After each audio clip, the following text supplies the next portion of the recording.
it's just with her, I just, got back into running, and I never considered myself such a runner. And she was like, you have legs, you're moving them, you're a runner. And I was like, I'm a runner, and it just shifted, because before I would run outside, run on the treadmill, but it didn't give me that feeling as if I was a runner. And then she's like, you're an athlete. And I was like, I am an athlete. Like, it's just the way that she says things. I'm like, yes, I am. I'm powerful. It was exactly what I needed to hear. Every bit, every class was for me. I'm telling you, there was no one else on the leaderboard. It was my class.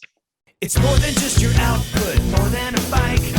When you hear your shout out, you know it's all right. Put on your magic pants and let's go. We're cruising into the power zone. Clip in, set yourself free. Come on and take a ride with me. You know what you need to know and what's it all about. Everything you need, it's on the clip out.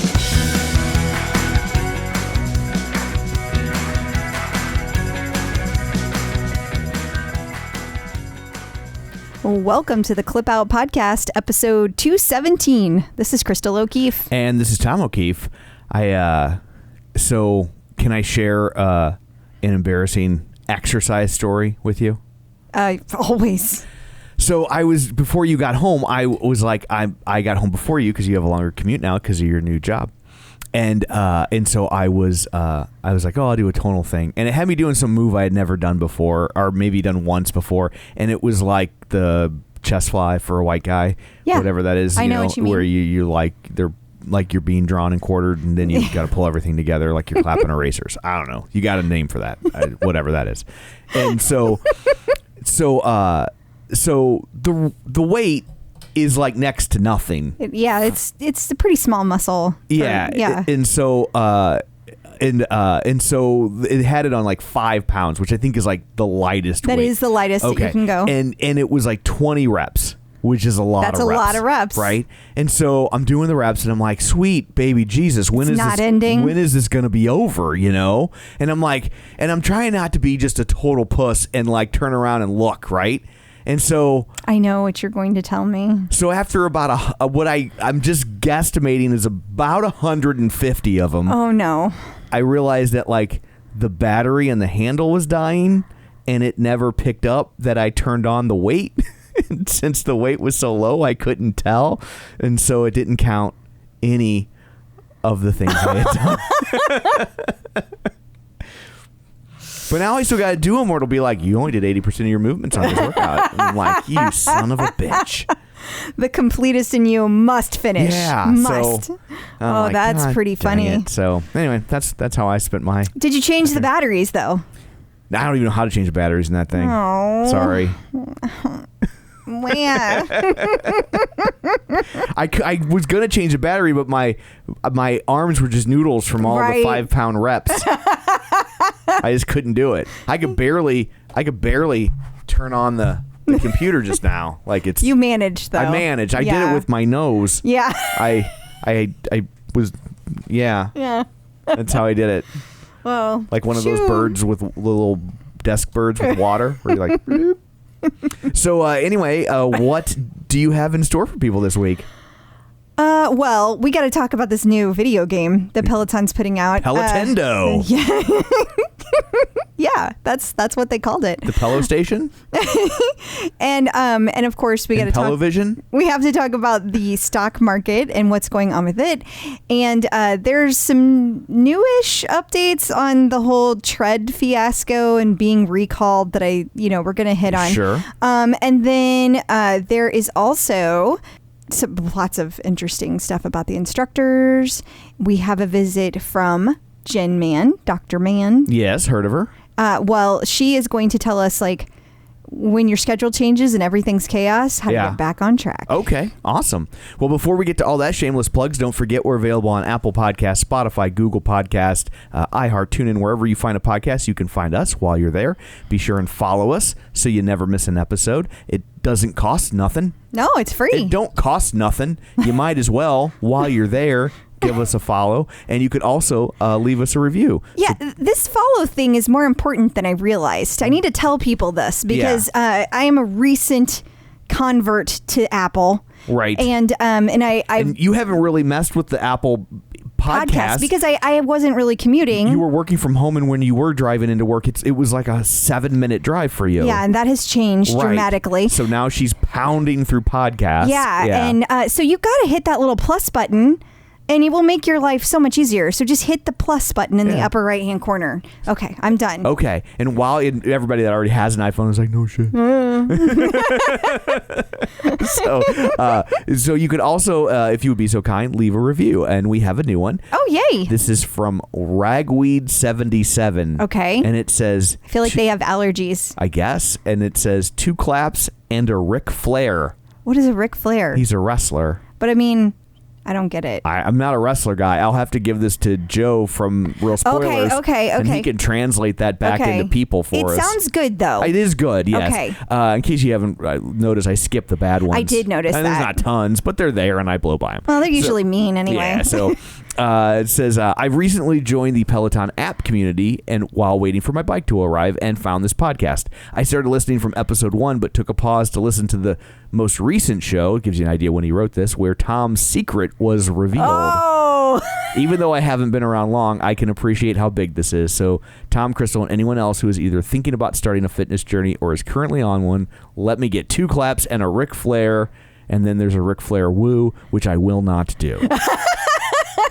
Okay. Like, I'll tell you how I forgot to turn the weights on during a workout, but that's as far as you'll go. That's as far as I'll go. Well, thank you very much for the kind review. That was really nice. Yes, and you should check out Real Spoilers because one of our co-hosts loves wrestling and has to sneak in a reference to it at least once an episode. It's kind of like how you sneak in pop culture even when we talk about nothing related to pop culture. Well, that's not sneaking it in. Mm-hmm. That's just... And pop culture encompasses everything.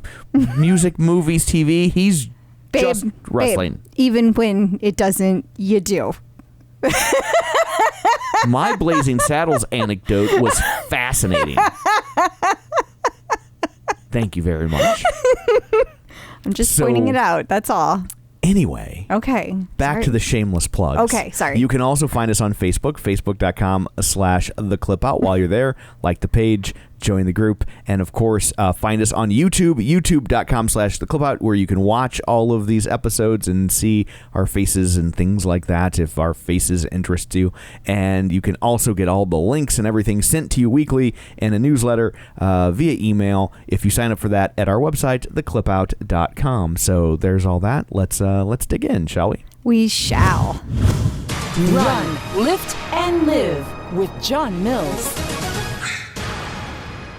So joining us again via the magic of ZoomTube is John Mills. Hey, John, how's it going? Doing great. It's all good. All good. Yes. So I guess we'll just jump right in. Yeah, let's do it.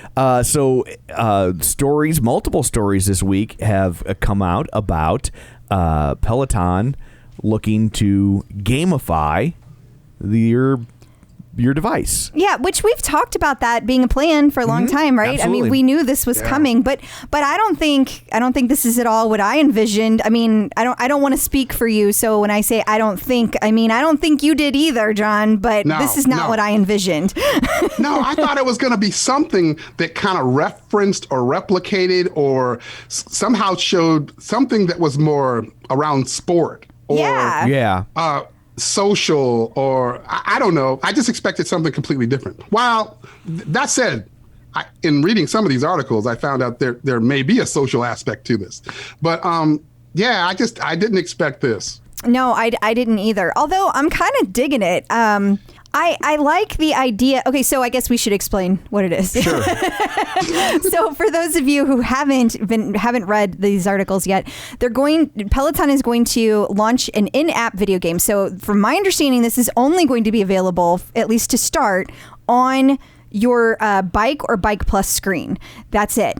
And then you pedal to control this rolling wheel that looks like you're on a screen that looks like something that belongs to Tron. It kind of looks like a cross between Tron and Rock Band. Because Rock Band had the things coming at you like on the fret of a guitar, and like this kind of looks like that to me. Yeah, and then like the faster you go, the faster that the wheel goes. Right. And also, it's like set to music, and I can only hope it's awesome, exciting music. And then I think it's all classical. Oh, and okay. just a touch of skiffle. What is skiffle? It's what the Beatles liked before they discovered rock and roll. Oh, okay. So then what am I missing, John? What other details? You spin the wheel to jump between lanes. You spin the resistance knob. Okay. So if you turn it to the right and you make it harder, you might, in the image there, it's like showing 3 lanes. Yeah. You can jump to different lanes with the resistance knob. And so a higher resistance, I'm assuming you can get higher score. Sure. Right.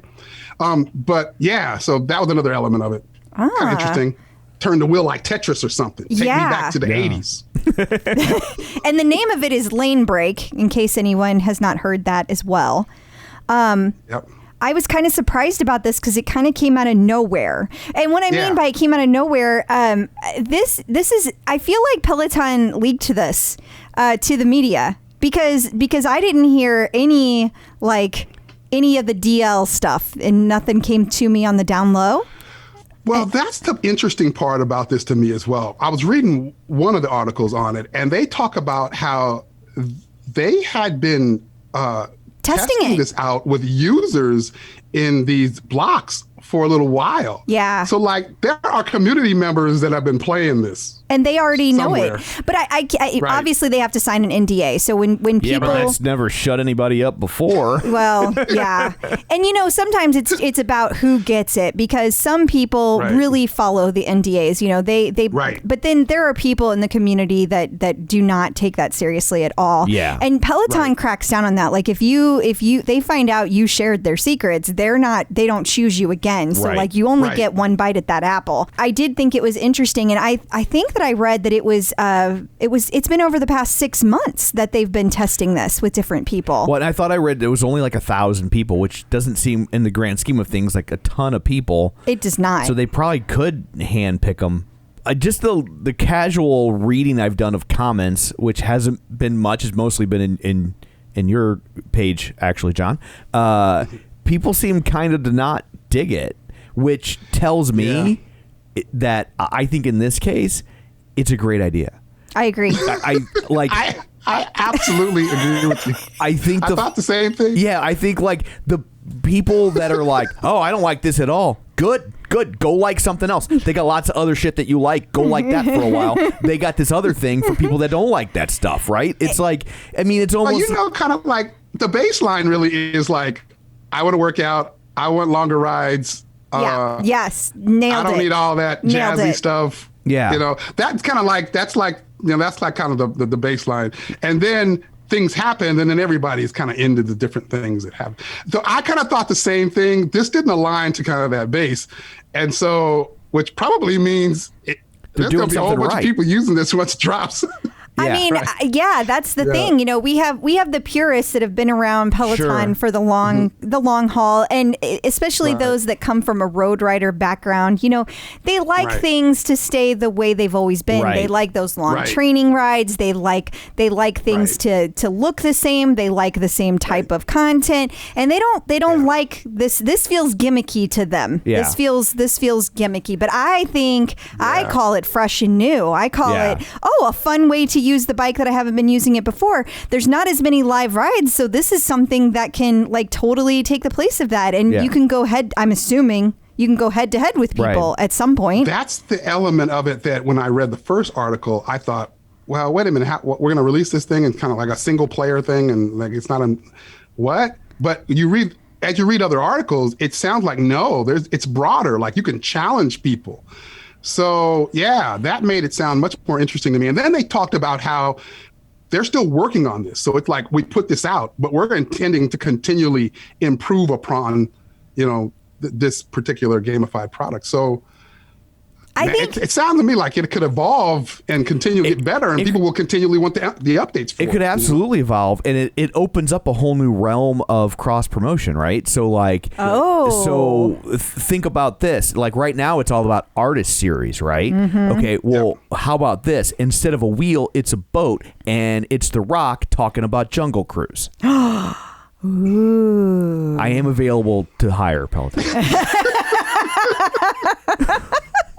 But no, I hear you. But I mean, you could change those skins. You could come up with all sorts of different things. It does, this. I think in 5 years will look like Pong to us. Well, right. It will feel so antiquated and amateurish, and That's the way they talked about amateurish. But I think what we will see them do with this in 5 years, we will look back on this and it will be practically comical. Well, the other big thing is that, we know that the comments have been made, right, by like a Facebook guy, whatever his name is, Mark Zuckerberg or whatever. Oh, okay, yeah. And he says that he commented about how Peloton is working on gaming stuff and that it might go down a VR rabbit hole. Well, wouldn't it be interesting, 5 years from now, if we're having this conversation, but now you have a headset on while you're doing this game? That could be a whole thing coming down the line too. I mean, I think that would be really cool. And that would bring in a whole nother generation of kids to do something more fun and active as well. So I can see that happening. And along with that, like I got the impression in reading these articles that this is just the first game. Right. Yes. I got the impression that there may be others. Yes. Right. And they mentioned an evolution of this and more. And that once the tread gets back, back online, that there will be tread games as well. This is coming for the tread as well. So that's pretty exciting. Right. I can't wait to run. I'm gonna challenge you, but only on the Bike Plus. I'm gonna see head to head, John, how much faster you can go. That's right. But yeah, I think this is love it. Great. I think that this brings it absolutely brings in people that they didn't have before. It sure does. And engages people in a different way. And I think we talk a lot about how, or not a lot, but we've mentioned in the past about how there's a huge Reddit community that have Pelotons that they don't get Facebook. They don't get why people are excited about Peloton for the reasons they are. Yep. And I feel like this is the sort of thing that is more apt to engage a Reddit user than a Spice Girls artist series. Really? That's interesting. I think they're more the Road Rider set to me. But I'm curious, the Reddit users, if any of you out there listen to the podcast, I'm curious. Weigh in. Is this more interesting to you or less interesting to you? Okay, I want to know. Yeah. Especially if you consider what it could evolve into. Yeah. And how much more intricate and I don't know, product tie-ins and maybe you're racing Mario or something. Who knows? Oh, that would talk about a licensing nightmare. Now we have a whole nother. That is also true. Oh. But that raises a lot of questions for me. Oh, no. Well, the main question has always been, his name is Mario, but then the game is called Mario Brothers. So is his name Mario? And does that, why would that be? That's the real question of the day. It's the real question here. Oh, well, I don't have an answer. I don't know. Well, I would appreciate it if you would work on that. Okay. And get back to me. That's your. We'll check that. That's your assignment for the week. So moving along, we also saw an interesting article from CNBC about the real winner between gyms and Peloton could be Strava. Yeah, I saw you post about this, John, and I gotta say, I'm with you. How is it? How are they the winner here? Are we only talking users, or are we talking actual money? Because if we're talking users, okay, but if you're talking money, then what? Right. There's so many people that don't pay to use Strava. Right. I love these type of things. I post these things and I have no answer to the question. I just have the question. But that's conversation starter is what you call that. Yeah. So I posted this because I was like, okay, if the NBC is saying Strava's the winner out of this whole pandemic thing, because they blew up during 2020 when the pandemic started. Then as things started opening up, they're still blowing up because you're going to want to, monitor your metrics and what you're working out. I have a secret for you. No matter what. I don't know that CNBC knows this. Yeah.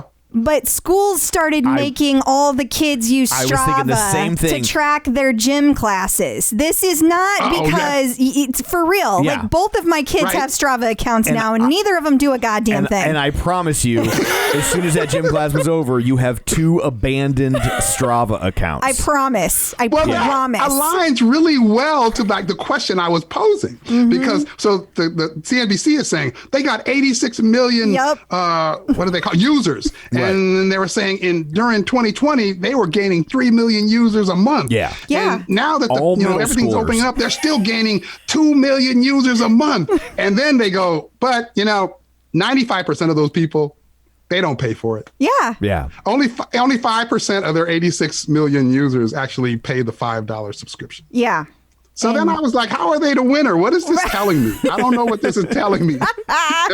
And then it says, they've been operating at a loss, and they still operate at a loss. Well, how do you gain all those people and you're still operating at a loss? Like, what do you need? Right. So the people that were responding were going, wait a minute, John, wait a minute. That's 86 million people. They could get advertising. They could, they could come up with some business plan and do something with the fact that they have all of these folks. But the thing and is, that's the piece. And I'm like, okay. but it isn't. I mean, Strava might be getting advertising money, but like when you look at your Strava, it just all syncs automatically. You don't need to look at it to get any information from it. It's not like you don't have to go through advertisements to get to information, at least the way it is now. Yeah. So they're not capitalizing on that if that's really what they want. Now, granted, 86 million people is a lot of people. I just think there's a whole lot of accounts that nobody's using. Yeah, that's what I think. That's my and I just thought it didn't really equate. Not only on that front, but also they're comparing it to like gyms versus connected fitness versus Strava. And then I'm going, And I also don't understand that. I don't understand because I am a Strava user and I am a Peloton user, and I use Strava to direct all of my activities. So if I do an outdoor run or I do an outdoor bike ride, then I have one place to keep it. That doesn't mean I use it over Peloton, you know? So like, I don't even understand how you do that. Right. Yeah, what is happening, I didn't get CNBC? it either. I got some interesting answers though when I posted it, but yeah, I didn't. I still. Well, are even they saying that? I read the headline, and I didn't really read the article, but I read the headline is like everybody's talking about Peloton versus the gyms, but the winner's Strava because no matter what, people seem to be using Strava to track their stuff. So it's almost like in the gold rush, the person that made the real money was the guy selling the pickaxes, right? Because most people would go in the hills and never find gold, but all of them sons of bitches bought a pickaxe. But to John's point, you can track everything for free. So like most people are still using the free level. So unless they find a way to leverage that, then I'm still back to but you have to buy that pickaxe. Yeah, in this scenario, they're like giving away the pickaxe. So now the question is like, oh, you got this customer, I guess. Like, what are you doing with that number? Well, they captured that miner's data.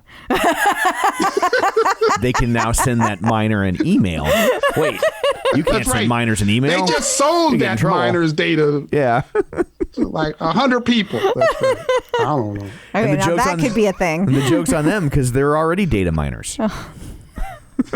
Oh, goodness. I'm glad you're in such a good mood today. Oh. He's in a good mood, John. Thank you. He's feeling goofy. Well, and then lastly, I don't know who said this, but Investor Place. It's Investor Place. Okay, says you should buy Peloton stock because returning to the gym will be short-lived. It happens to be what I believe, so I included it. And it kind of aligns, I guess, with what Peloton has said and what we see happening with people like Beachbody and iFit. Kind of like they're like buying into this idea that this is a paradigm shift. This is kind of like, when streaming started happening and people kind of went away from DVDs. Like that whole concept, this is kind of aligning to that. So they're just saying, okay, we saw the drop when things started opening back up, but we also saw that drop in brick and mortar retail retailers. I'm sorry, we saw that increase as soon as things started opening back up. Yeah. But that didn't necessarily mean that online retail was going to go away. That just meant people wanted to get out of the house. And then it leveled off, and now people are back to buying things online. And they're saying this is the same thing that's happening here. It's just, okay, people went back to the gym. There was a slowdown a little bit from a connected fitness perspective. But now it's going to go right back to at home working out because that's the future. That's kind of the paradigm they're trying to like. I feel like it's akin to books versus Kindle in that, you know, you don't see as many bookstores, but you still see bookstores. And there are some people that are like, absolutely not. I want to read. I want to hold a book in my hand. I want to turn a page. I want to feel the paper. I want the smell of the book. And then there's other people that are just like, I can read it on my phone. Awesome. And yes. And so I think that you're going to see both. You're just going to see a lot less of the gyms. Yeah. You know? Right. Or fewer. And they're aligning to that. I mean, this article is aligning to that. But when I post stuff like this with a lot of folks that come back with, well, the gyms, this is it. The gyms are opening up and the connected fitness folks are going to take a hit from that. And it just like, I don't really buy into that either. I truly believe that like, this is kind of a different thing now with connected fitness. You know what I've noticed is there's a lot of people in general from, I would call the original, like the first wave Peloton buyers who I feel like they've been a Peloton user for so long, and Peloton looks so different now than what it did when they first started, that they just they saw a vision when they bought it, and it was whatever their mind saw is not what it's turning out to be. So now they kind of feel like nobody's going to like it. And I think the opposite is actually happening because Peloton keeps finding ways to appeal to more and more and more people. And so I get that it doesn't appeal to them in the same way, but it's appealing to more and more people in general. And I think people are having trouble wrapping their heads around that.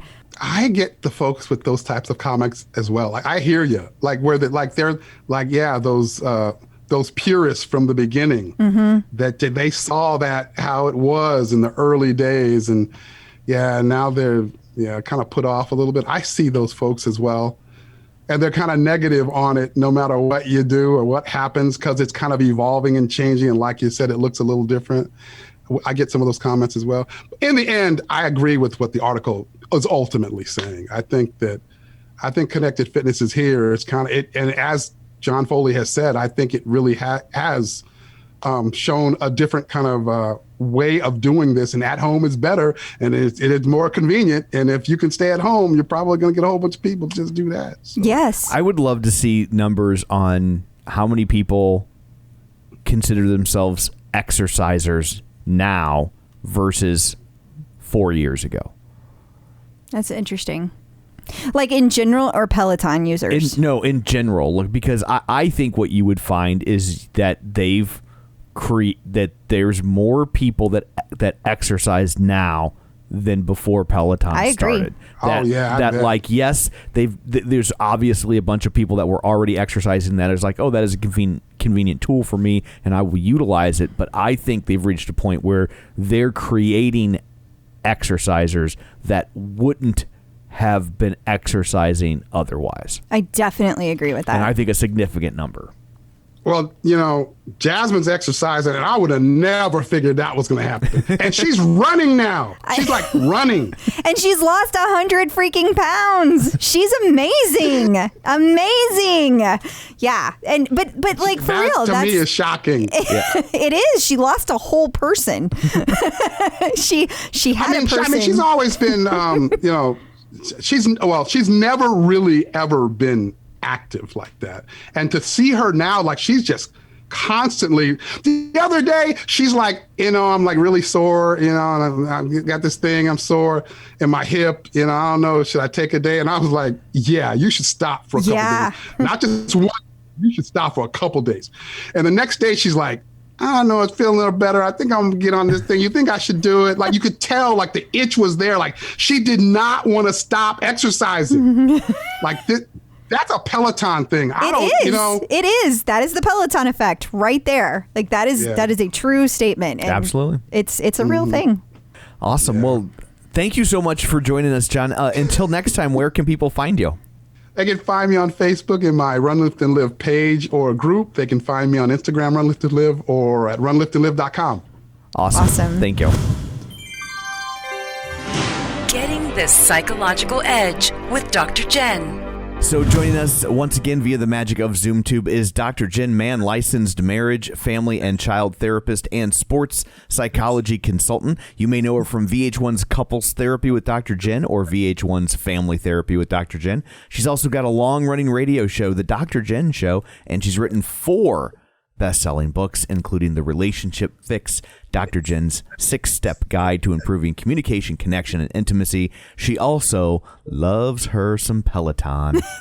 It's Dr. Big Jenn. Time. Thank you.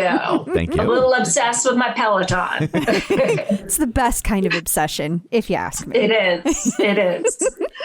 Well, we have a great question that I think every parent especially can identify with. This is from Katy WB. She's looking for tips for keeping up the workout routine with changing schedules. She's had a lot of changes in her house in the past month. She's got a new job for her spouse, new daycare for her kid, new work schedule for her, and she has yet to find her groove with a new workout schedule. She's been averaging maybe 2 rides a week, but that's way down from her previous norm, and she'd like to get back to a place where she's exercising more frequently. And I'm about to start a new job, so consider this question for me too. I think a lot of people relate to this because there are kids who are going to summer school, going to camp, who are ending camp, ending summer school, preparing to start in the fall year. Like there's a lot of change going on. Some people working from home now, not vice versa, all of that. So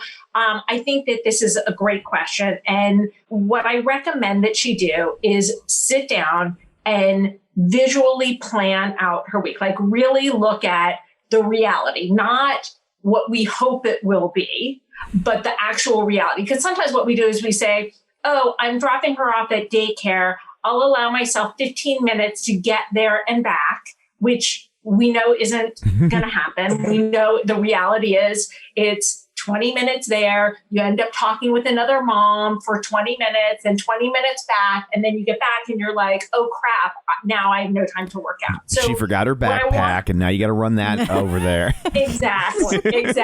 That's a whole other story. But I think that what she wants to do is really time block her schedule. Really look at what is blocked out: transportation, childcare, work, spouse, all that time, and also include time for your spouse, time to prepare a meal or order a meal. Like try to be as realistic as possible, what your goal bedtime is, how long it takes you to wash up, like really put it in. Because again, what we tend to do is live in a fantasy land where we're like, oh, you know what? It will take me 10 minutes to wash up. Well, I don't know about you, but first of all, to keep my skin looking good, it is a long night of washing up. And I find at the end of the day, I'm moving slower. And if I think I'm going to do it in 5 minutes, like that's a joke and that's not going to happen. So, it's more like a 30-minute regimen, like because I'm moving so slow and there's so much to do. Thank you for the honesty. Nobody ever owns that. Thank you. Oh, yeah, no, like it is a lengthy process involving many products, involving a lot of masks and LED lights. Like it's hardcore. It's totally hardcore. But so I think she really needs to look at it. And then she needs to realistically say, okay, what are my exercise time blocks and where can I fit them in? Also accounting for, depending on her job, if she needs to shower and put makeup on in time to get back to work, or if she has a job where she's not doing a lot of Zoom calls, or it's a more casual atmosphere where she can be in her exercise clothes. And then look at really like, what are the most important workouts for you? Like you want to get the best bang for your buck. It sounds like she likes spinning, but also you want to make sure that you're doing some stretching. If you're just spinning, you don't want to get your muscles so tight that you're then injured and then you can't spin. what else are the workouts that really make her feel good? Like for me, like there's some 5-minute abs class. Olivia has a couple of 5-minute abs classes. I'm telling you, I think that they're harder than some of the 20-minute abs classes. That if I feel like I'm in a crunch, and quite literally, and I don't have time to do a lot, I always feel really great about myself when I do one of Olivia's 5-minute classes. So really evaluate what are the most important workouts to you, what makes you feel the best, and also what are kind of the workouts that you need to avoid injury, like those stretch classes or yoga classes or foam rolling, and then really plan it out. And then the other thing is don't beat yourself up if it's not perfect. Because what you want to do is be able to really objectively evaluate and say, okay, what worked this week and what didn't?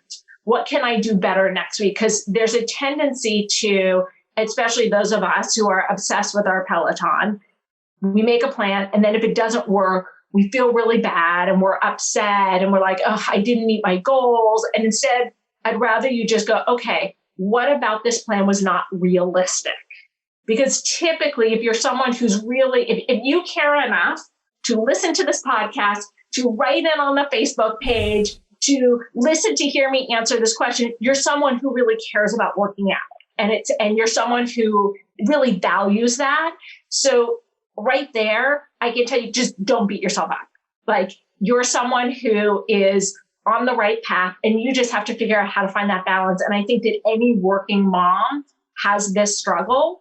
And I think working dads do too. I do think that this is a great question, and hopefully this will help her find some balance. I love it. That is really good advice. And okay, I will be using that. And I just want to give a little plug, and this is free of charge. I am in love with the Laurel Studio Planner. It's a digital planner, and I have been using it to organize the heck out of my life. And so when you were saying like go through there and really time block things, it has every method under the sun for you to do that, like whatever works for you.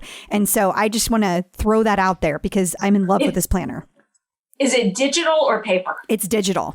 Interesting. Yeah, okay, and you do. I'll have to check it out because I'm a paper planner girl. I used an Erin Condren for many, many years. I just switched over to a lectern. And I'm kind of going a little more bullet journal-y. But I do think that everybody's got to find the right method for them. And that can really help you organize your time. Yes, absolutely. And in case anybody's concerned, I don't plan at all. We know. Okay. I was feeling left out. I just felt like everybody knew that by now. Like, I don't do any of that. I married a planner. That was my plan. So far, so good. That's a good plan. Yeah, that's a really good plan. You guys are kind of dumb for not doing it. All of us women need wives. I'm starting to sense a flaw in this theory. Yeah. I hope you and Dr. Jenn are very happy. We are. We're going to have the most organized life and household ever. Definitely. Yeah. Awesome. I personally am aiming to marry one of the home edit women. But Crystal is a hot catch too. They're a little out of my league, I must admit. Yeah. If you're gonna lose, there's no shame in losing to one of them, right? Right, exactly. Well, thank you so much for joining us. Until next time, where can people find you? You can find me on social media at Dr. Jenn Man, 2 N's on Jen, 2 N's on Man. Also in Style magazine, I have a column called Hump Day with Dr. Jenn, all about relationships and sex. Awesome. Peloton in the news. So ABC News had a story today. Parents who claim toddler was severely injured by Peloton treadmill call it a death trap. And it just kind of goes into... So one of the families that is suing Peloton over the treadmill kind of broke their silence. And this is the first family we've seen go public? I think it is. I was trying to remember. I know we had a video of the child that the CPSC or whatever they're called. They posted, but we did not see like the parents in that video. And the faces were blurred out and things like that. Yeah. And so to my knowledge, this is the first time. Yeah. And just to be clear, this is not the family of the child who passed away. Right. I only say that because there's there's a lot of people talking about this like they know all the details, and there's so much happening with this particular story that there's a lot of confusion because of that. So yes, this is the one of the families that sued Peloton. This is not one of the families that Peloton originally it's not the family that that caused Peloton to come forward and write the letter that they wrote to everyone saying they were concerned. Their child was injured, but he or she, I don't know the gender, did not die, thankfully. Yes, thankfully. And it also sounds like from the article that they did not own a Peloton. They sent the child to a friend's house for a play date, and they had a Peloton, and the child was injured there. That is correct. Yeah. And so, some people have asked the question, why is it that the person did not sue the person who was having the play date instead of Peloton? I think that's a fair question, or at least why isn't that person also a part of it? Because, that it seems like they would bear some responsibility. Because, I mean, there's an inherent risk with a treadmill, like we've talked about before. Right. But I also get that these parents did not elect to take that risk. They sent their child to somebody else's house. Well, just if you sent your child to a house and they had a gun and God forbid somebody got shot, would you blame the gun maker? Well, or I would think legally you're not allowed to. They're protected. Okay, but let's not go down that road. Okay, but would you be upset with the parents or would you be upset with the gun maker? Totally. Yeah. I feel like you. And there's a lot of places you could go with that. There's a lot of blame that could be spread around. And something else I noticed in this thing that like there's inherent risk in life. Yeah. And we choose to take those risks at different points in our life. And I found it interesting, if you're watching the video online, they have two pictures of their children that they utilize. Presumably they supplied to ABC. One is, there it is, he's walking around with his child on his shoulders. Which not everybody would choose to do. Which, I mean, I don't think there's anything wrong with that, but there are people who think that that could be dangerous. You could walk by they're out in the woods, low hanging branch. He could lose his footing. There have been cases of someone tripping and falling and their child getting injured or dying. And then the very next picture is kid, they're bowling, and that kid has his hands right where the bowling ball's going to come out. Yeah, I saw that. It made me nervous because that's where kids smash their hands all the time. I got my hand smashed there. I mean, I don't think anybody's going to die from that. But and I'm not saying oh my God, they're hypocrites, but I'm just saying that it's just kind of an example of we take risks in life sometimes. Now, that being said, they did not buy a Peloton. Right. They sent their kid to somebody else's house. And so that's not, who fully researches treadmills and stuff if you're not going to buy one. So I also get that aspect of it. So I don't know. There's a lot to unpack there. There is. I have no answers, but I think that this lawsuit thing is not going away. And I want to point out again that Peloton had said the smaller treadmill would be released, the new redesign would be released mid to the end of July, and that the larger Tread Plus, the original one, would be coming at some point later on, but we don't have dates yet. Well, I don't know if that's been revised. I do know that customer service is answering this question. They're fielding it a lot. And Peloton customer service is saying that the CPSC has not signed off on any designs, including the one for the smaller tread. So I don't know if that means, I'm just starting to wonder if that means that that's going to be pushed back. Gotcha. We're not going to see it by the end of July.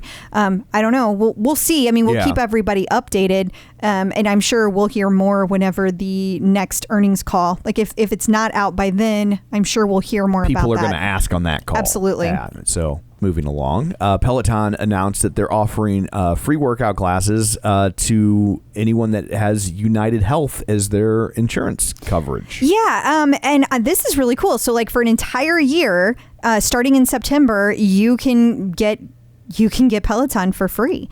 Now, a couple of things. One, it sounded like it was the online version, not the full version, like the kind if you have a an actual machine at home. Gotcha. So if you have a bike or a tread, they're not.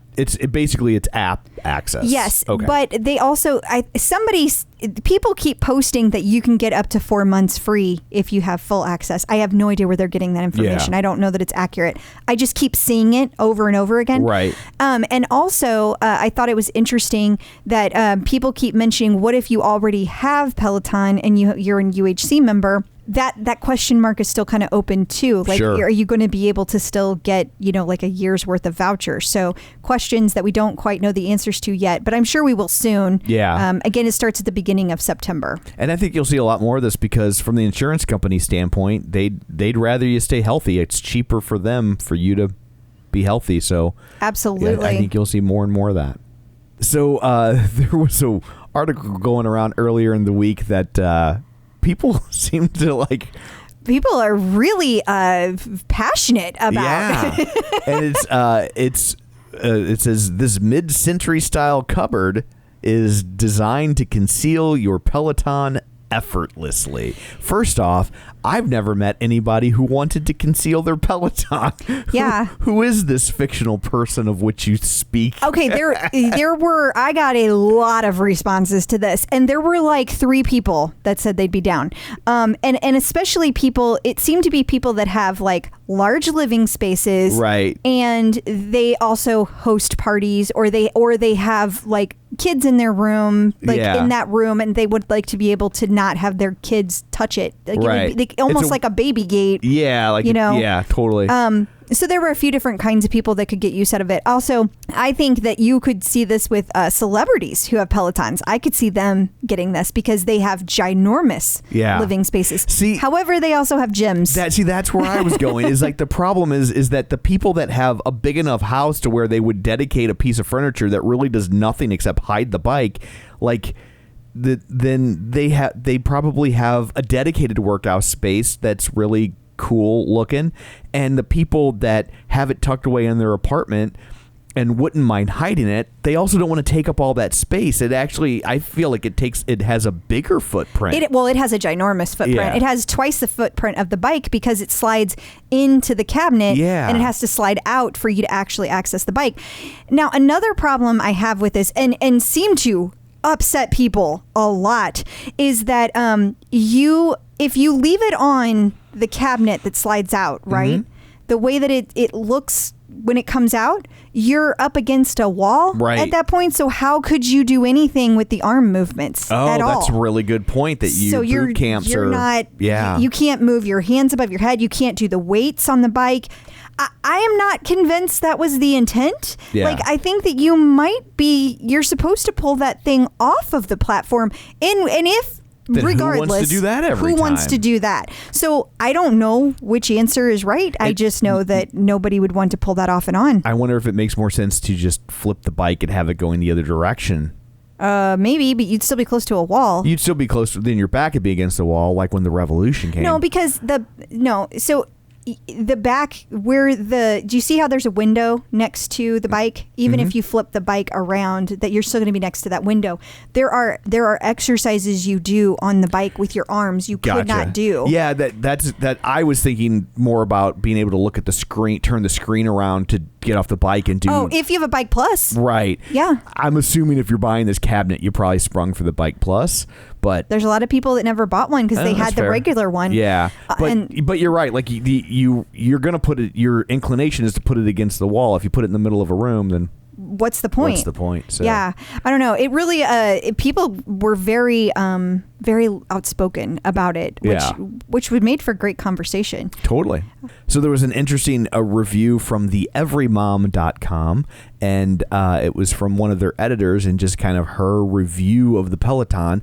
And I thought it was interesting in that she claims to have auditioned to be an instructor back in 2013, and she was just like, well, this is dumb. Yeah, she was like, like Jenn Sherman immediately was like, I'm in. I get it. I'm 100% in. And this lady was like, no, this is the worst idea ever. Yeah.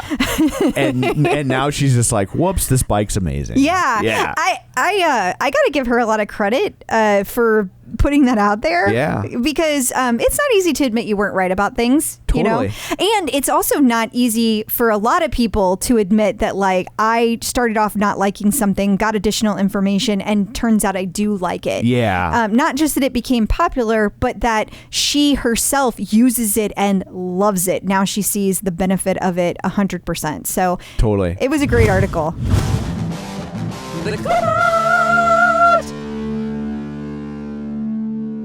So if you're looking for a new way to get your cardio, obviously you love your Peloton, but if you're looking for something a little different, you should think about Fight Camp. Yeah, if you've ever wanted to learn how to box or kickbox from real fighters, Fight Camp is for you. Also, you can get your kids involved in the fitness journey with you. And it's great if you want to punch something. I mean, who doesn't need to punch something sometimes? I know I do. But Fight Camp brings boxing and kickboxing right to your home with full body workouts that you'll actually look forward to and a freestanding punching bag that can take your hardest hits. And it's made for beginners all the way up to experienced boxers. So if you've already loved boxing, don't feel like you can't keep up with it. And if you've never boxed, don't feel like you're going to look stupid because you'll be in your home and nobody will see you. Exactly. And it comes with all the gear that you need to box at home. So a freestanding punching bag, boxing gloves, quick hand wraps, and their unique punching tracking sensors that challenge you to hit the minimum amount of punches each round and allow you to track your boxing and kickboxing journey so you can see all the progress you're making. And here's the other thing. If you've got kids, it's great for them. It's one of the only home workouts. It's completely safe. There are no heavy weights. There's no spinning wheels. There's no real moving parts. It's just a bag and they punch it. And they can start the second it arrives. Absolutely. Learn from 6 qualified trainers, all with real fight experience, ranging from a pro MMA fighter and a mother of 2 to a kickboxing champion. You can pay for your Fight Camp over 24 months for less than the cost of a boxing gym and get it right away. Plus, Fight Camp offers free shipping with 30-day money-back guarantee. Just go to joinfightcamp.com/clip. To get free shipping on Fight Camp, go to joinfightcamp.com/clip. That's joinfightcamp.com/clip. Instructors in the news. An interesting article from Insider.com about Cody Rigsby and his previous career as a backup dancer for Katy Perry and Pitbull. Now, did you know this? I did not know this. Because I think I did know this. I knew that he was a dancer. I don't remember him specific. I don't remember knowing that he specifically was a backup dancer for Katy Perry and Pitbull, but I did know that he was a dancer. I was like, wait, was he left shark? Was he left shark? He was not left shark. I looked it up. Let's not start any rumors. He was not left shark. Okay. But he could have been right shark. Could have been. And that's, well, you know what? Left shark's the one that screwed it up. Right shark's the one that did it right. So I mean, maybe he was right shark. Maybe he was. Ooh. Let us know, Cody. Were you right shark? This continues the many articles that have been written about Cody lately. Yes. Hat tip to your publicist. Yes. They're on a roll, Cody. Jezebel.com talked about Robin Arzon and specifically her MasterClass that she has going on, which is a MasterClass. It's the name of the thing, in case people aren't aware, and they bring in the various big name people to teach how they do the things they do. Steve Martin taught one about comedy. Aaron Sorkin taught one about being coked up and writing. And so Robin Arzon has one. Yeah, and hers is about mental toughness. Yeah. And I'm not sure how I feel about this article. I don't know if you've actually read it. I read a good chunk of it. Okay. Well, what was your take? I thought it was interesting in that, like, it was like the whole article kind of reads like she doesn't really like her anymore. And then at the end, she's like, wait, she said one thing and I did a complete 180. Yeah. But you kind of got to get to the end before she pulls the rug out from under you. Like, it kind of sounds the whole time like she's being kind of shitty about her. Yeah, like she's kind of mad at her, but like in a frenemy way. Yeah. Like she's everything that this woman wants to be. Right. But like she also doesn't want to put forth the effort to be that because it's not like it's just being in shape. It's being in Robin Arzon shape, which is like the top of the freaking game. And I think it's also being Robin Arzon's level of hustle and achievement in her career field, right? Yeah, like absolutely. Like that's a part of it as well. And she talks about how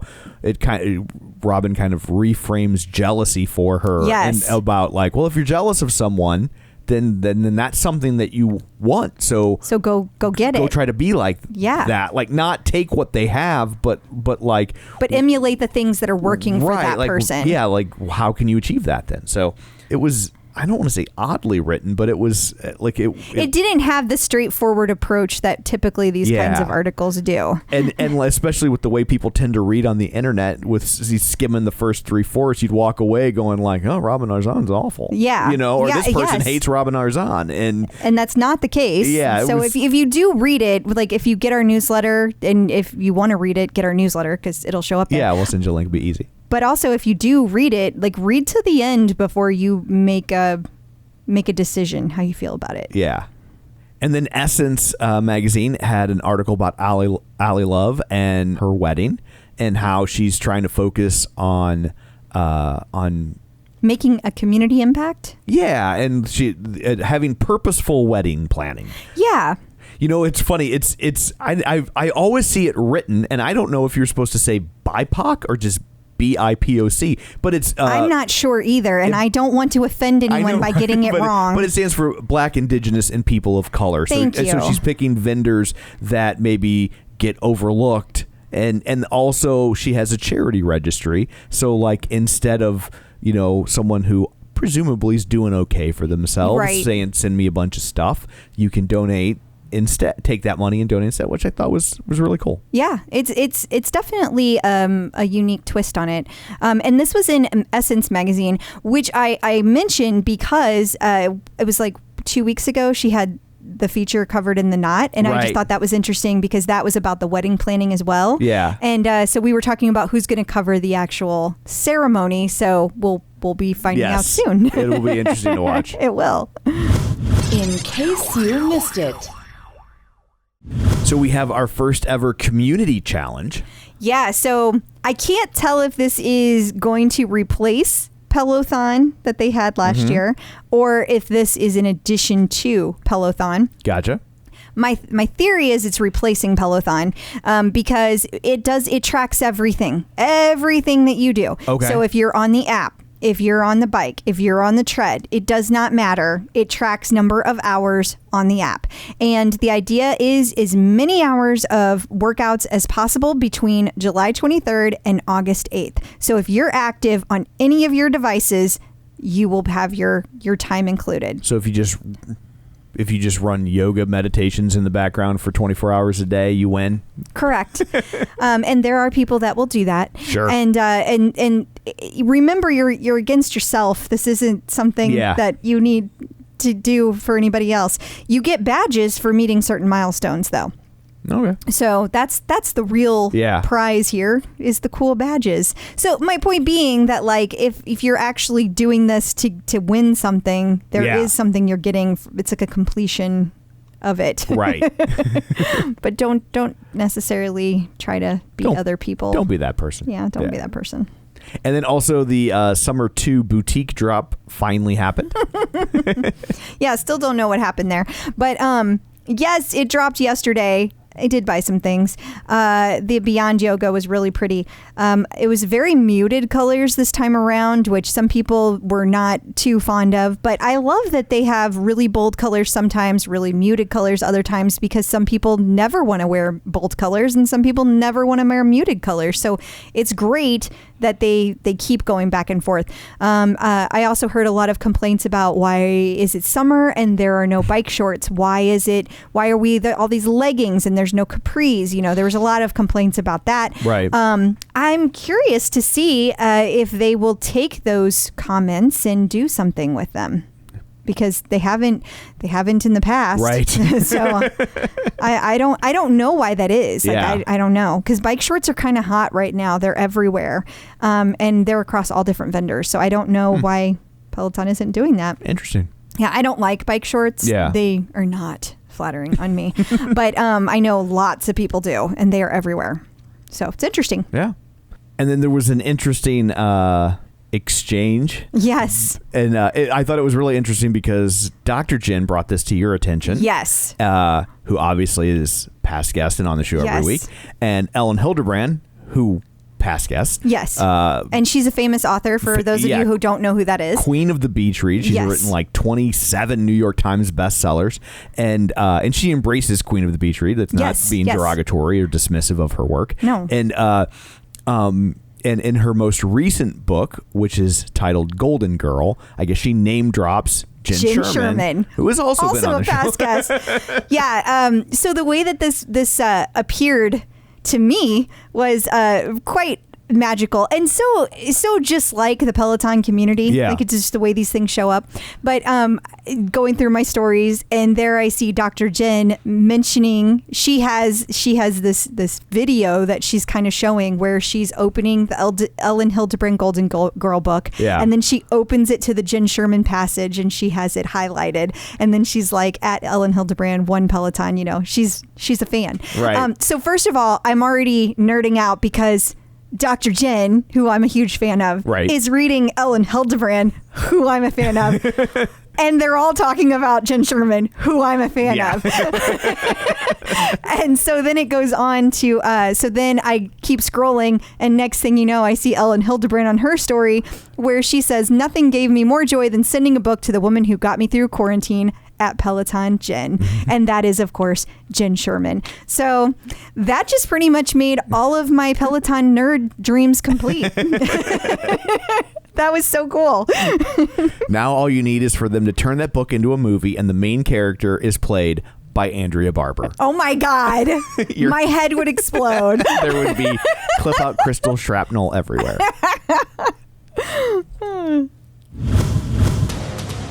Peloton artist collaborations. Speaking of things I'm a huge fan of.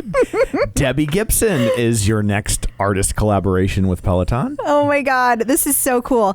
So it's going to be Emma Lovewell and Debbie Gibson. Well, they were on live the other day on Instagram, which was just beyond amazingly cool. But then in addition to that, there's going to be a live DJ ride on Friday, the day that this episode airs. And I believe it's at 7 p.m. Eastern. So 6 p.m. for me, Tom. That's when I have to be there. 30-minute live DJ class. Now, the other cool thing is there is a Peloton exclusive remix of her song, Debbie Gibson's song. I believe it's called One Step Closer. Okay. But the most exciting part about that is that it was remixed by none other than DJ John Michael and DJ Scribble. How freaking cool is that? And I just heard it's going to be used on the soundtrack to the movie of the Elin Hilderbrand book that Andrea Barber is starring in. So you're a rumor starter. But like, seriously, how cool is that? Congrats to the whole team. DJ John Michael was posting about how hard it was to keep that secret, and I bet it sure was. God, how amazing. So cool. So many fun things. I am totally nerding out. This is going to be a very fun artist collaboration for me. This totally makes up for how disappointed I was about the Spice Girls. Well, people love the Spice Girls. Oh my God, I know. So many people were so excited about it. Now I get to be excited is all I'm saying. Totally. And if you're looking for something that's maybe a little different from Debbie Gibson, you have the new Verses, which features 2 Chainz and Rick Ross. Yes. Who would you vote for? I'm not a hip hop guy. Me either. I have no idea. I don't either. I am really curious to see who wins this one. Aren't these guys have been around for a while, right? Yes. Okay, that's what I was thinking. Like, this is more of like, what is this, 2000s? I think so. Okay. Yeah. Okay. So I'm very curious to see who wins this one. Yeah. And it is going to start. Well, it starts this week. 7/21 is when the classes started. So it's starting already, as we recorded this. Yes. And then finally, continuing the Champions collection, you get your Usain Bolt classes. I believe it's Usain. Oh, sorry. Usain Bolt Sports. I know. I totally get it. I just know somebody will correct you. Absolutely. So I thought it was easier if it was me. Yeah. Yeah, it's an exclusive program. So he went through and curated classes with Peloton teachers. So I believe there's going to be classes from Robin, Bex Gentry, and Adrian Williams. It says you'll zip through striders, build your core, and sink into stretches, and all to Usain Bolt's top dance hall and reggae tunes. Very, very cool. Now, remember, that it is very likely that Usain Bolt will show up in these classes. Uh-huh. And if so, you just filter on featured guest and you will be able to high five him and you will be able to see how you stack up in these classes compared to Usain Bolt. He's the fastest man on the planet. Yeah. So I'm pretty sure that we're not going to be able to keep up. Yes. That's just a theory. That seems like a fair theory. Yeah. Unless he's crawling or something. So very cool. Checking in with the Peloton community. So joining us today via the magic of ZoomTube is Jessica Menardy. Hey, how's it going? Hey, how are you? Good. Thank you again for taking the time to do this. Yeah. We're so happy you're here. Please, thank you for having me. I truly appreciate it. I always kind of like to start off with finding out people's Peloton origin story. So I need to know like where you found Peloton and how you decided this is the workout for me. Oh, this was back in 2016. And I think we were like, so I was getting more into my like health journey. I think I had just lost 50 or 60 pounds with Beachbody. Well done. Thank you. And I was really getting into like spinning. I was into SoulCycle and into Barry's boot camp. So I was doing all of the boutique workouts plus dancing and teaching dance fitness along with like working full time. And my husband was like, the amount of money that you spend on fitness, I cannot. And I was like, wow, babe, there's this bike that's coming out. And then he saw the price and he was like, that's cute. No. And then you did the math for him, right? Right. And You're like, you came in with a PowerPoint presentation. And, yeah. And then it's like the universe heard me because he kept seeing the ads. And then all of a sudden we were like laying down one day in bed. He's like, so this Peloton. I was like, don't you play with my heart. Like, I think we got it like January 2017 because I nagged him literally for a year. Wow. In 2016 or like So it felt like the entire year. I have to bet I'm a little confused by your husband's logic here. Like I get if you had not exercised at all or it'd been a long time since you, but if you're just coming off the heels of losing 50 or 60 pounds, like you're clearly into this. You have a good track record. I guess he wanted to be sure that I was into the spinning because I'm like, oh, let me try this. I've been to so many boutique fitness back when we were in New York, rowing, everything. And I'm like, I like this. He's like, I'm sure. And then he kept seeing me go to SoulCycle. And he's like, oh, you really do like this. So I guess he just needed to be convinced. And then he realized, I don't think he knew how much SoulCycle was. To be honest. And then when I think it was, I was like, out of nowhere, I was like, oh, I'm going to buy a 10-pack. He was like, oh, how much is that? And I was like, oh, 3 something. He goes, I'm sorry, what? Yeah. Yes, now you're in a weird spot, right? If he doesn't know how much SoulCycle costs and you want to use that as leverage to get the bike because it's cheaper in the long run. If he says no to both, now where are you at? Exactly. Yeah. So I was like, I'm going to keep my mouth shut. And I'm just... Well, I started buying this because you wouldn't let me buy the Peloton. Right. That's what you say. Exactly. Actually, no, we got it in 2016 because I got into my car accident that summer. And we had just got the bike the month before my car accident. Yes. So it was 2016. Sorry. Wow. And then I was injured for a year, so I couldn't ride. So I started really riding nope, it wasn't 2017 because I moved. It was quite a whirlwind, but yes, nonetheless, I got it in 2016, but it took a while for me to actually ride consistently. But you ride now. On the bike. Yes, I ride now. That's the point. I ride now. He's like, no, I have an echelon. Can you imagine? I would never. Okay, so like, how did the weight loss come about? Like, was this something that like you had been focused on? I mean, I'm a person who I had never worked out consistently until I found Peloton. So like, were you in a similar place, or had you like worked out and then got off the fitness wagon and back on? Tell us your journey. No, so I had a really rough start to my journey in 2009. I went to go bury my brother in Haiti. And my family, thank you, my family that I had, some that I met, but some that I never met, the first thing that they said to me was how fat and ugly I was. And at the time, what? Yeah, it Haitian culture can be a little bit abrupt. Blunt? Yeah, Oh, I was yes, just like, very I was about to blunt. ask, like, is that a cultural thing coming in hot like that? Like, what? Sometimes, yeah, they come in real hot. And they're like, wow, Yeah. you're really fat. And you're like, oh, hi, how are you? I'm Jessica. Yeah. Yeah. You're like, well, I can lose weight, but you'll still be a dick. Yeah. Exactly. I wish my brain did that, Tom. So that was like kind of, I started losing weight, not for myself, but more so because I didn't want people to greet me like that anymore. And then I found Beachbody and started working out at home. And then in the early of 2016, I had got casted to be a part of Shanti's dance fitness program called Size. So before I got into Size, I lost 50 pounds. So, technically I was 100 pounds down, sorry. And then I had lost 50 pounds, but like unhealthy, kind of just hating myself. I was bulimic for a little bit, pills. Oh. It was just a whirlwind of just self-destruction, all in the name of weight loss.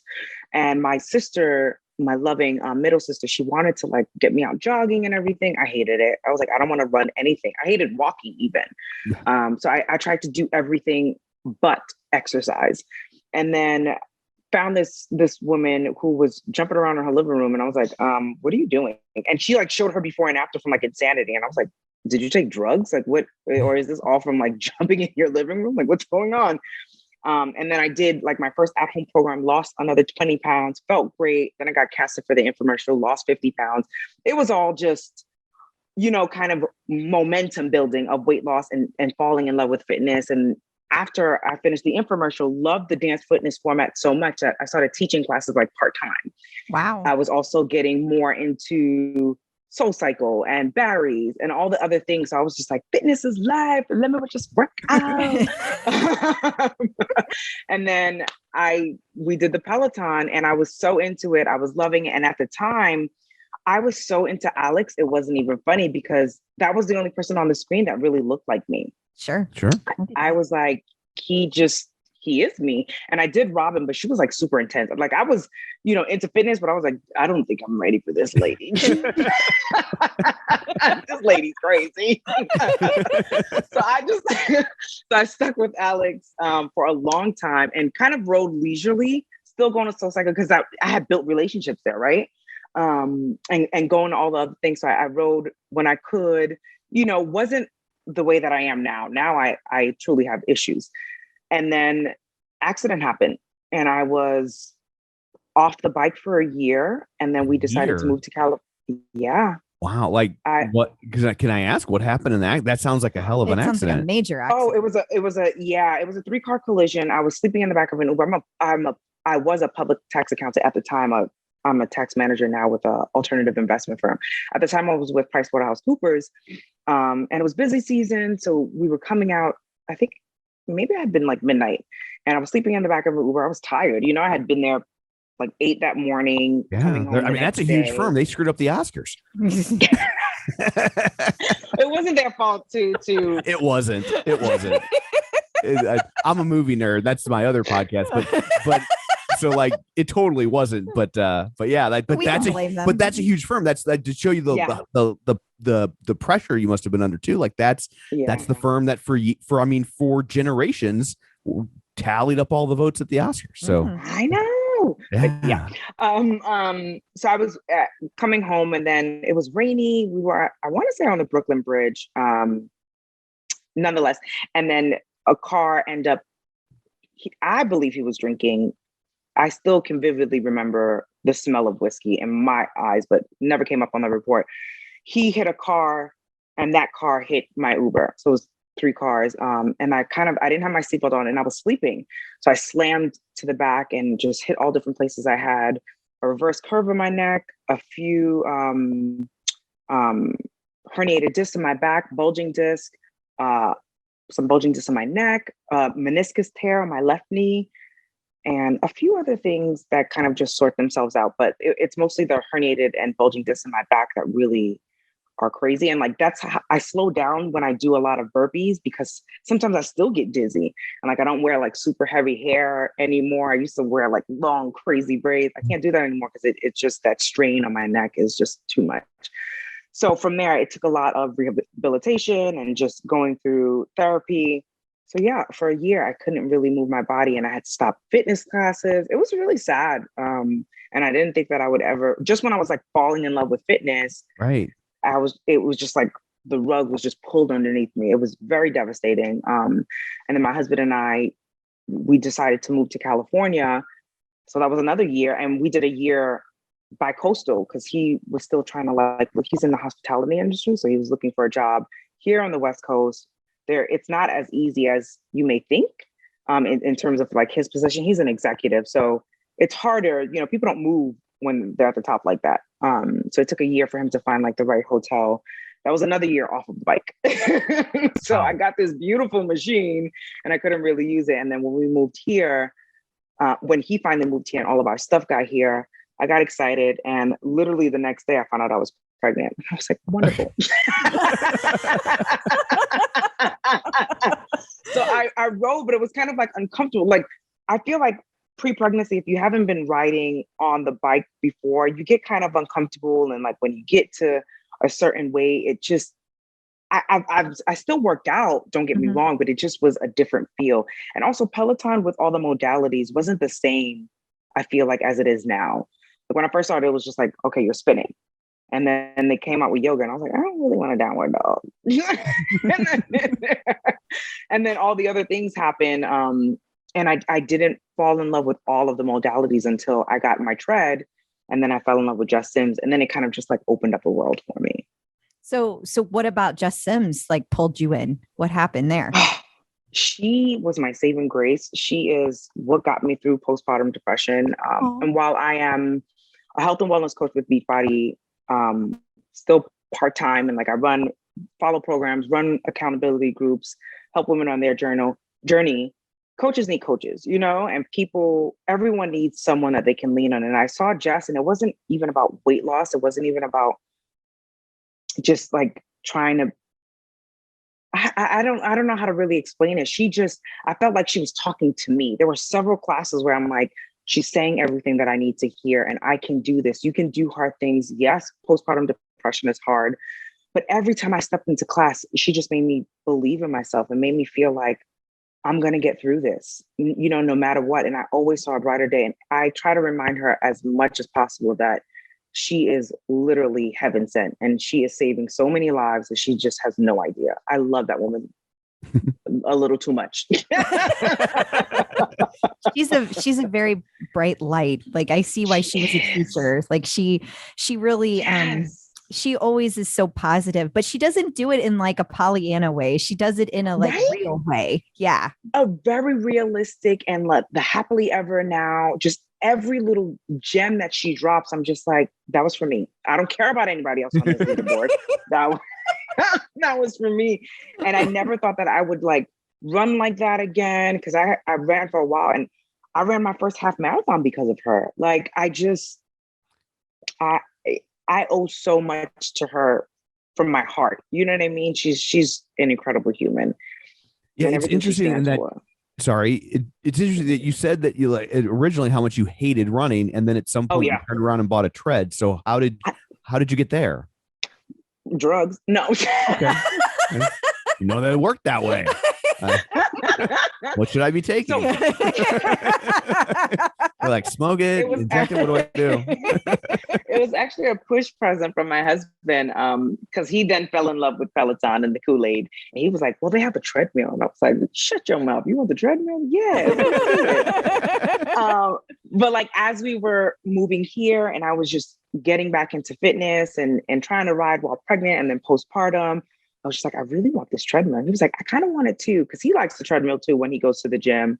And if we were going to do something, we're going to do the creme de la creme. We already got a taste of the bike. And like, I compared it to No Shade to Soul, but compared it to Soul, and I'm just like, it's different. Like, it's not the same. This is for performance. And that's what I want to focus on. I know how to lose the weight. I'm not pressed about that. Yeah. I want to feel like an athlete.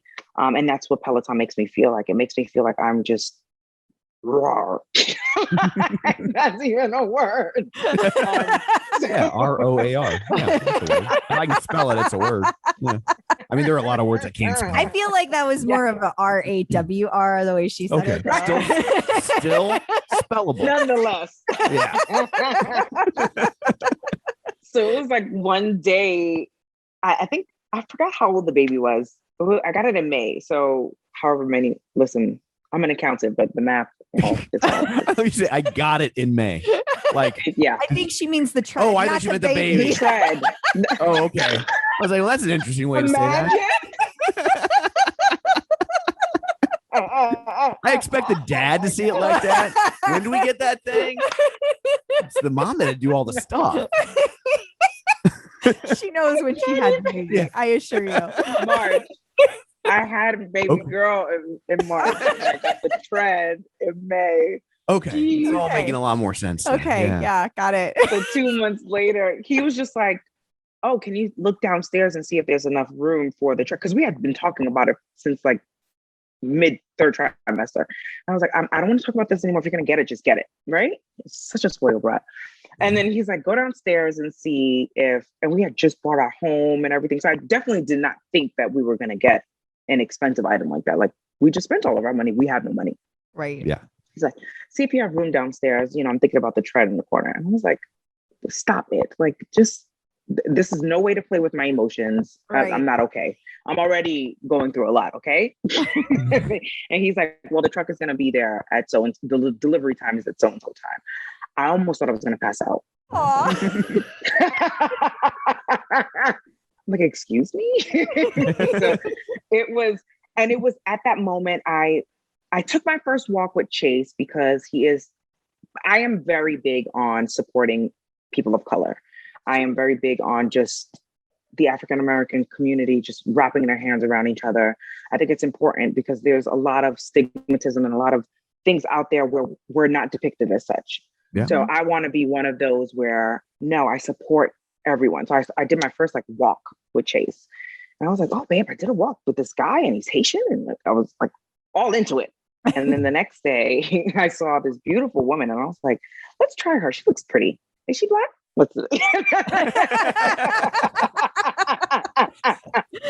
And then she starts talking and I was just like, I think I'm in love. I'm going to leave you. I'm moving back to New York. And this is my wife. Now, did you ask Jess before you did any of this? I'm just curious. She still doesn't know yet, but we're going to end up together. That's it. Okay. Okay. How does your husband feel about that? He'll get over it. It's fine. Okay. It's probably like, you don't have to leave. You can just bring her here. Right. Like, I mean, just blue skying. No bad ideas in a brainstorm. No need to uproot everything, dear. I'd like you to be happy. Right? But it's just with her, I just, got back into running and I never considered myself such a runner. And she was like, you have legs, you're moving them, you're a runner. And I was like, I'm a runner, and it just shifted because before I would run outside, run on the treadmill, but it didn't give me that feeling as if I was a runner. And then she's like, you're an athlete. And I was like, I am an athlete. Like, it's just the way that she says things. I'm like, yes, I am. I'm powerful. It was exactly what I needed to hear. Every bit, every class was for me. I'm telling you, there was no one else on the leaderboard. It was my class. Aww. And then I just tried other instructors. I was like, okay, she said this person is good. Let's try this. And I just gravitated. And then Tunde got on the bike. That's when I rode with Alex and, other people. But then when Tunde was announced, and then I saw I started following her immediately because I was like this chocolate goddess. And then I saw she had posted I think it was December or something of when she was announced, around that time, her before picture. I literally cried looking at that post because I was like, I see me.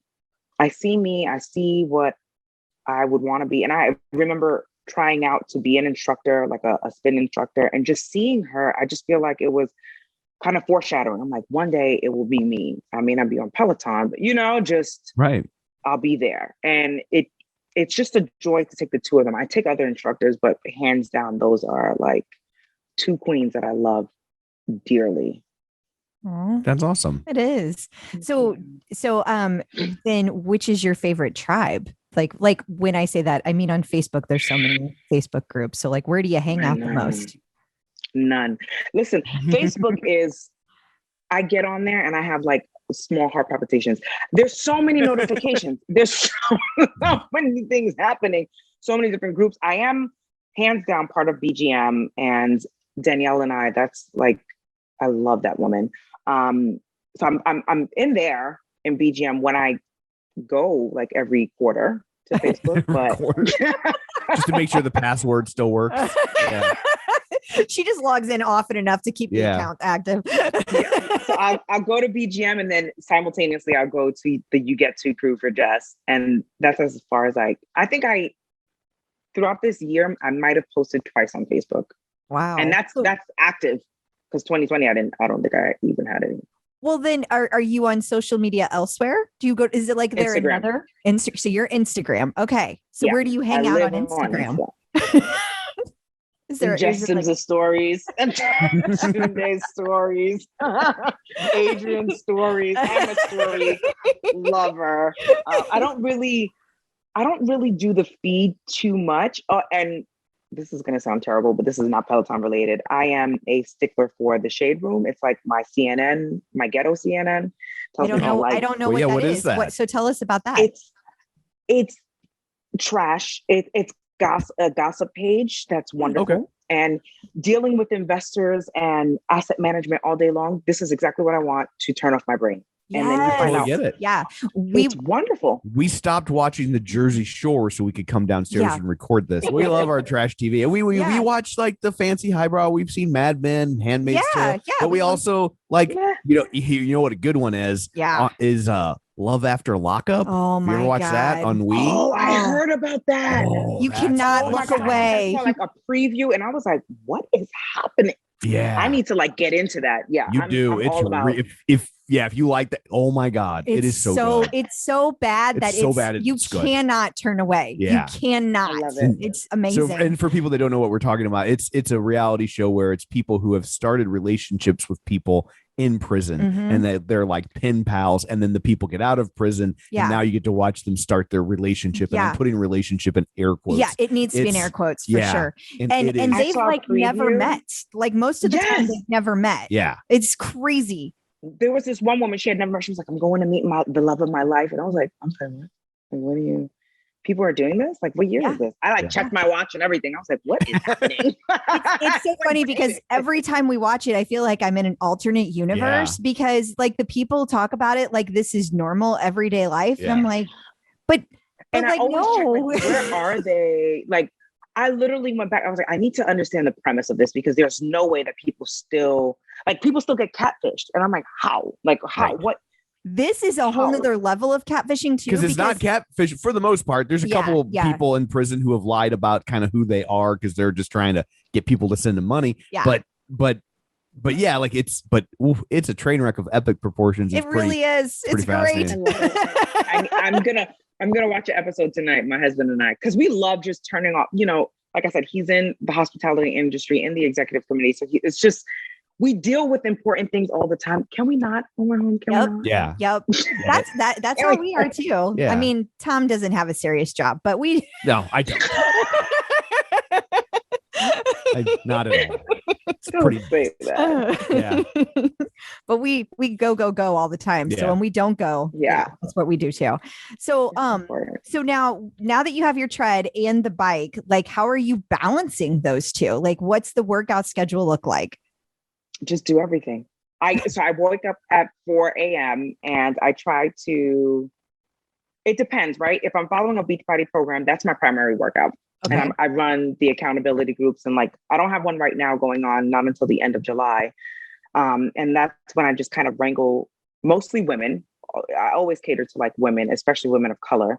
And we get into this group and it's set amount of time. The next program is like 13 weeks long. So it's extensive and just help them with eating, getting into fitness, getting back into feeling themselves. And then I carve out time for myself, right? So I feel like I'm still like teaching fitness in a way, but then I got to get to my workout, what's for me. And usually 9 times out of 10, there's not a day that goes by that I don't do something just. And my goal is to finish her entire library, which I've done all the runs and walks, and I'm almost done strengths. I think I have like 30 more strength classes to do. I have a few more HIIT cardio, and bike boot camp, I just have 1. So I always get something just in. Yeah. I was just thinking, and all the time we've done this, I don't think I've ever heard anybody say, I'm going to do every single class that instructor has ever produced. Like that's a monumental task. People in the Jenn Sherman tribe do that all the time. But I will say that, obviously Jenn's been around a long time, but then they deleted all those. They deleted so many. So then, it kind of changed the game. But I have a question. When you say all of her runs, do you mean the boot camps too? Like all the Saturday 60? Oh, girl. I only have 9 more tread boot camps. The boot camps, I count that as a separate modality, but I only have 9 more left. Wow. What are you going to do when you get to the end? Are you going to? I don't know. It's like I think Moby I'm going to Dick. go to Adrian, right? Like when We've caught the white whale, and now what? Yeah. I think I'm then going to move on to Adrian. So I'm always on every single one of her lives. So now that I'm up to date with I follow her schedule religiously. And when I can't be, I try to even put myself It's in more than religiously, because religiously is just once a week, right? That's just Sundays. So but how do you have time for this? You have a real job. You said that. So how are you having time to do the Beachbody and Peloton?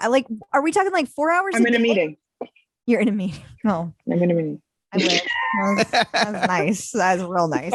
She said it so well. I thought we had to stop talking because she's in a meeting. Yeah, right I was now. I was instantly on board. There was so much gravity. Oh, okay. It's like, oh, geez, I'm sorry. We didn't mean to interrupt your meeting. Yeah, I'm embarrassed.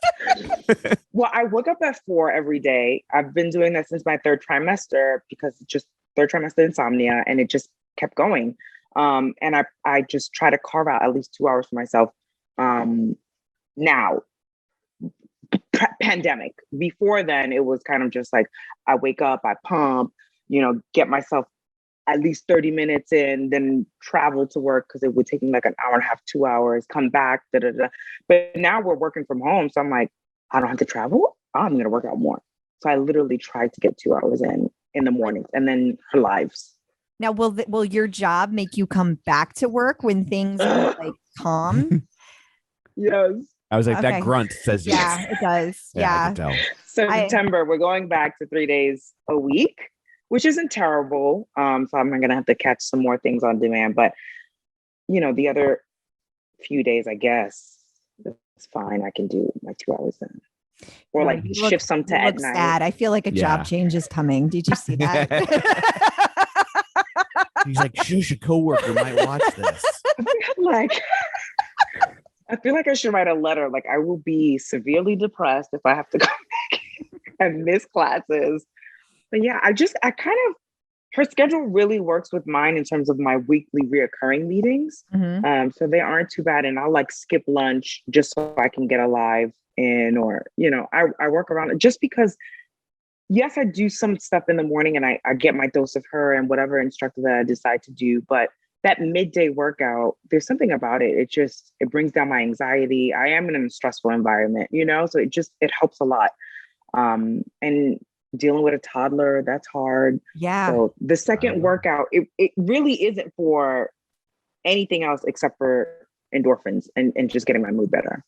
Yeah. Well, that's a huge thing. Yeah.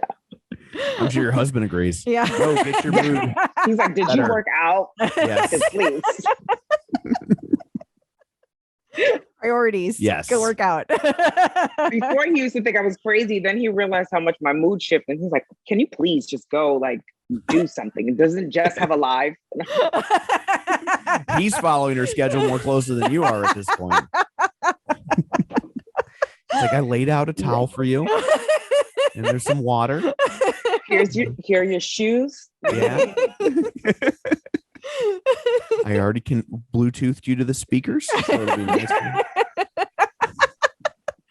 Oh goodness. So how are you communicating then with the community? Because I feel like you're pretty involved in the community, but if you're not Well, you said Instagram, but it sounds like you're kind of watching other accounts and you're not posting, but like you have all these connections. So how is that working? I know. I don't know. Instagram, I guess. And I feel like I had a base with like Beachbody and then getting more involved in BGM. But like I said, I'm more like BGM Instagram as opposed to BGM Facebook. I pop in, of course, every now and then. So people do know who I am, and I try to make lives and like the swarms. I try to follow that schedule. Sometimes Danielle is crazy and tries to kill us. And I was like, you do know, like I planned out all of my workouts. Plus on top of this, no, I'm not going to die today. So when I can, I make the swarm classes. But yeah, I don't know. I feel like social media, Instagram really has brought some people to me, and some instructors have reposted me and stuff. So people get to know me that way.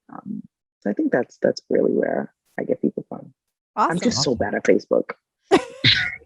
I'm like that with Instagram. Yeah, I have an Instagram. I haven't. Every once in a while, I get a notification like I got a new follower, and I'm like, why would somebody do that? I haven't posted anything in like a year and a half, 2 years. Like I'm like, oh no, yeah. Like I just posting on my feed that doesn't happen often, but my Instagram stories, I literally show up every day. Yeah. Sunday's the only day that I have now forced myself to take a rest day. But I've historically for a year and a half, I worked out every single day. Wow. That's cool. That's a lot. It is. Congrats. So do you have any advice for people who are new to the world of Peloton? Start. No, I think people overthink Peloton and everything. There's something for everyone. There is a class for everyone. There's an instructor for everyone. Start. And literally go by, I like your face. I like your smile. Let's try you out. And just try the person out. You never know. And there's instructors like, I ended up falling in love with Dennis. And I was like, I would never think that I would, take Dennis because he seems so chill. And I was like, I don't think he's really my vibe. Like Robin now is my vibe. Before she was a lot. Now I'm like, now you're a lot and you're ready to go. Yeah. Exactly. I needed some winding up. Yeah. But he's such a vibe. Emma is such a vibe. And I like to try different instructors. Of course, I have my go-tos, but try everyone. Do a beginner class in every single modality. From Dr. Chelsea Roberts is, she made me fall in love with the yoga modality.